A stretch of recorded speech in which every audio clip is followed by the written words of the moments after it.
یا ایہا الذین آمنوا اذکروا اللہ ذکرا کثیرا۔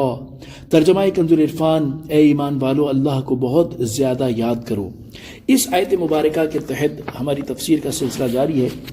اللہ تبارک و تعالیٰ کا ذکر کرنے کی بہت سی دینی اور دنیاوی برکات حدیث میں بیان کی گئی ہیں۔ یوں ہی علماء کرام نے بھی اپنی کتابوں میں اس کی بہت سی برکات بیان کی ہیں۔ ان میں سے کچھ عرض کرتا ہوں۔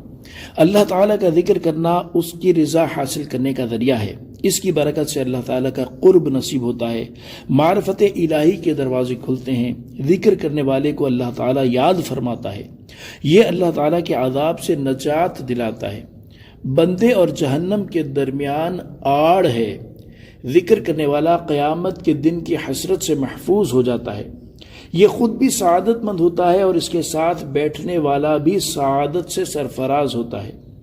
کثرت سے ذکر کرنا بدبختی سے امان دیتا ہے۔ کثرت سے ذکر کرنے والے بندے کو قیامت کے دن اللہ تعالیٰ کی بارگاہ میں افضل اور ارفع درجہ نصیب ہوگا، سکینہ نازل ہونے اور رحمت چھا جانے کا سبب ہے، گناہوں اور خطاؤں کو مٹاتا ہے۔ اللہ تعالیٰ کے ذکر کی برکت سے بندے کا نفس شیطان سے محفوظ رہتا اور شیطان اس سے دور بھاگتا ہے۔ غیبت، چغلی، جھوٹ اور فحش کلامی سے زبان محفوظ رہتی ہے۔ ذکر اللہ پر مشتمل کلام بندے کے حق میں مفید ہے۔ ذکر دنیا میں، قبر میں اور حشر میں ذکر کرنے والے کے لیے نور ہوگا، دل کے لیے فرحت اور سرور کا باعث ہے، دل کی حیات کا سبب ہے، دل اور بدن کو مضبوط کرتا ہے، چہرے اور دل کو منور کرتا ہے، دل اور روح کی غذا ہے، دل کا زنگ دور کرتا ہے، دل کی سختی ختم کر دیتا ہے، بیمار دلوں کے لیے شفا کا باعث ہے۔ ذکر کرنے والا زندہ کی طرح ہے اور نہ کرنے والا مردے کی طرح ہے۔ ذکر آسان اور افضل عبادت ہے۔ ذکر کرنے سے اللہ تعالیٰ کی اطاعت پر مدد ملتی ہے، مشکلات آسان ہوتی اور تنگیاں دور ہوتی ہیں۔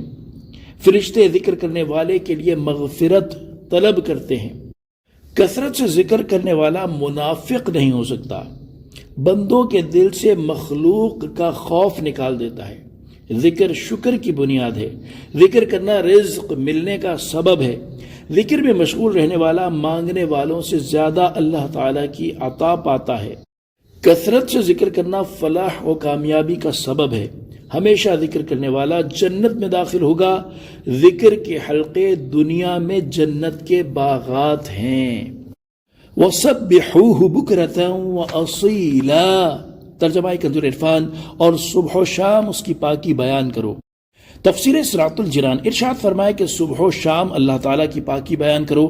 یہاں صبح اور شام کا خاص طور پر ذکر اس لیے ہوا کہ یہ دونوں اوقات دن اور رات کے فرشتوں کے جمع ہونے کے وقت ہیں، اور یہ بھی کہا گیا کہ صبح اور شام یعنی دن کے دونوں اطراف کا ذکر کرنے سے ذکر کی مداومت کی طرف اشارہ ہے، یعنی ہمیشہ ذکر کرو۔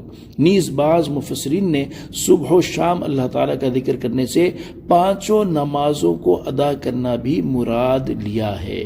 اللہ تبارک و تعالی ہمیں کثرت سے اپنا ذکر کرنے کی توفیق عطا فرمائے، آمین بجاہ النبی الامین صلی اللہ تعالی علیہ وآلہ وسلم۔ صلو علی الحبیب صلی اللہ تعالی علی محمد صلی اللہ تعالی علیہ وآلہ وسلم۔